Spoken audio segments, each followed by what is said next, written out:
Assalamualaikum warahmatullahi wabarakatuh. Berjumpa lagi dalam pembelajaran kita terkait dengan riset operasi.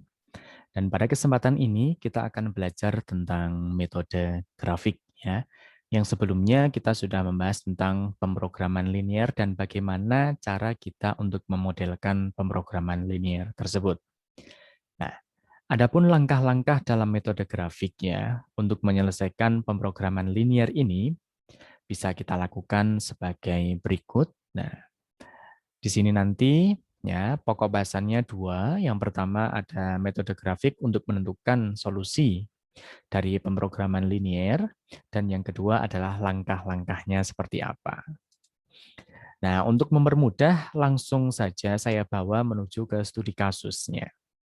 Ya, misalkan diminta untuk selesaikan masalah pemrograman linear atau program linear berikut menggunakan metode grafik ya, di mana kita punya permasalahannya berupa minimum F sama dengan 4x1 ditambah 3x2, di mana subjek to-nya atau kendalanya adalah 2x1 ditambah 2x2, kurang dari sama dengan 28, 3x1 ditambah 2x2, kurang dari sama dengan 36, dan variabel non-negatifnya, yaitu adalah x1, x2, itu lebih besar sama dengan 0.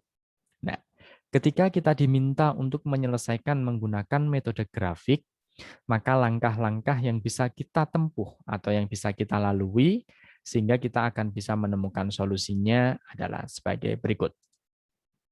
Nah, yang pertama kita akan menentukan titik potong dari masing-masing kendala. Kita kan tadi ingat ya, dari permasalahan tadi muncul dua kendala.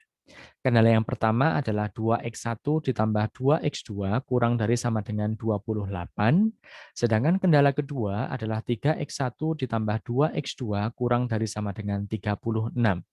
Nah, untuk mempermudah dalam proses pencarian titik potongnya, kita sama dengankan dulu.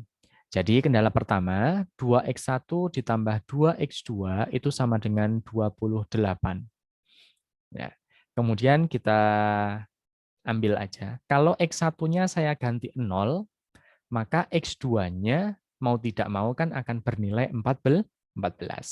Karena kalau X1-nya saya ganti 0, maka kan 2 dikalikan 14 sama dengan 28. Di sisi lain, kita juga akan gantian. Yang tadi kan X1-nya sudah kita misalkan 0. Sekarang X2-nya kita misalkan 0.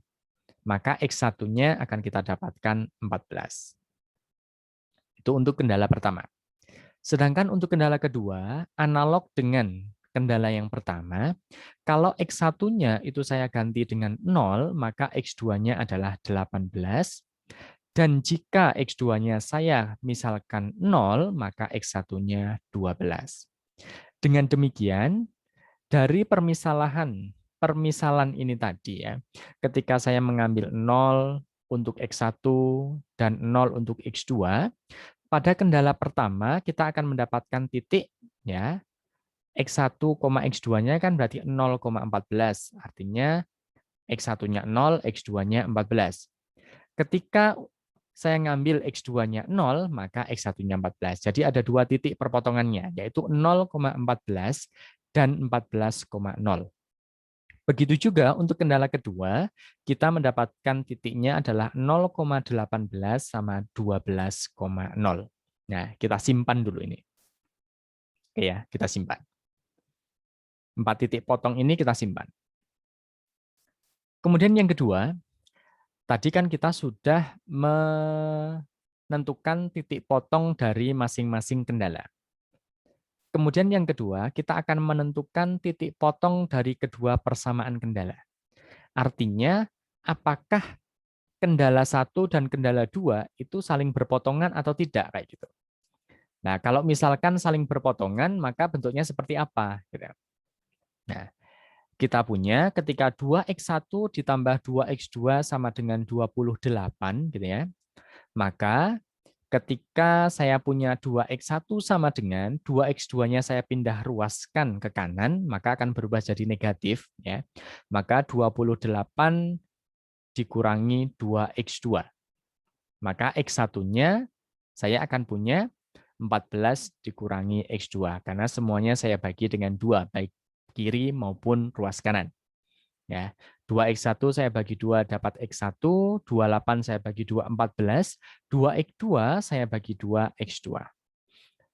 Kemudian akan kita substitusi atau kita masukkan nilai X1 yang sudah kita dapatkan 14 kurangi X2 ini ke persamaan lainnya, artinya ke persamaan satunya, atau ke kendala kedua. Kendala kedua kan kita punya 3X1 ditambah 2X2 sama dengan 36. X1-nya kan kita punya 14 dikurangi X2. Maka kita substitusi saja, berarti 3 dikalikan 14 dikurangi X2, ditambah 2X2 sama dengan 36. Kemudian kita kalikan seperti biasa, 3 kali 14, 42, 3 dikalikan min X2 berarti min 3X2, ditambah 2X2 sama dengan 36. Kemudian min 3X2 ditambah 2X2 kan dapatnya negatif X2 sama dengan 36, 42 kita pindah ruas. Sehingga saya akan mendapatkan negatif X2 sama dengan negatif 6, X2-nya sama dengan 6. Kalau saya punya X2-nya sama dengan 6, maka X1-nya berarti 14 dikurangi 6, kan gitu. Maka saya akan punya X1-nya adalah 8.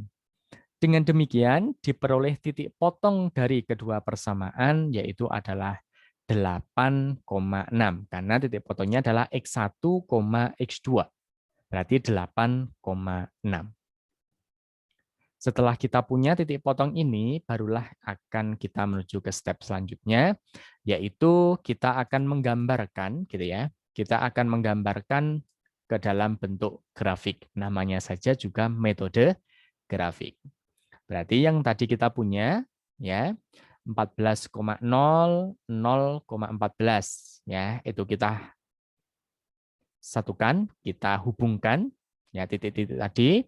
Kemudian ada lain yaitu 12,0 sama 0,18 itu kita hubungkan, dan titik potong kedua dari grafik tadi 8,6. Berarti perpotongannya nilainya adalah 8,6.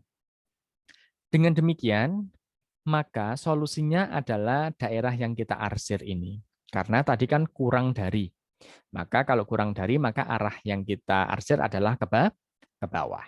Sehingga titik-titik yang memungkinkan yang ada, berarti titik-titik pojok. Titik-titik pojoknya ada siapa? Kan gitu ya. Berarti ada 0,0 ya di sini, apa namanya, paling pojok sendiri. Kemudian ada 12,0, kemudian 8,6, dan 0,14 karena X1, X2. Kemudian yang keempat, kita akan menentukan nilai optimal pada fungsi tujuannya. Kita punya fungsi tujuannya F sama dengan 4X1 ditambah 3X2. Nah, titik-titik pojok tadi kan kita punya 0,0. Kalau kita ganti 0,0 nilainya 0. Kalau kita ganti 12,0, maka dapatnya 48. Kalau saya ganti 0,14, dapatnya 42. Kalau saya ganti 8,6, nilainya adalah 50. Nilai fungsi tujuannya. Dengan demikian, nilai optimalnya yaitu kita dapatkan pada titik 8,6, di mana nilai fungsi tujuannya sebesar 50. Karena kita minta yang paling optimal. Nah, itulah cara langkah-langkah untuk menyelesaikan suatu pemrograman linear menggunakan metode grafik. Semoga bermanfaat. Wassalamualaikum warahmatullahi wabarakatuh.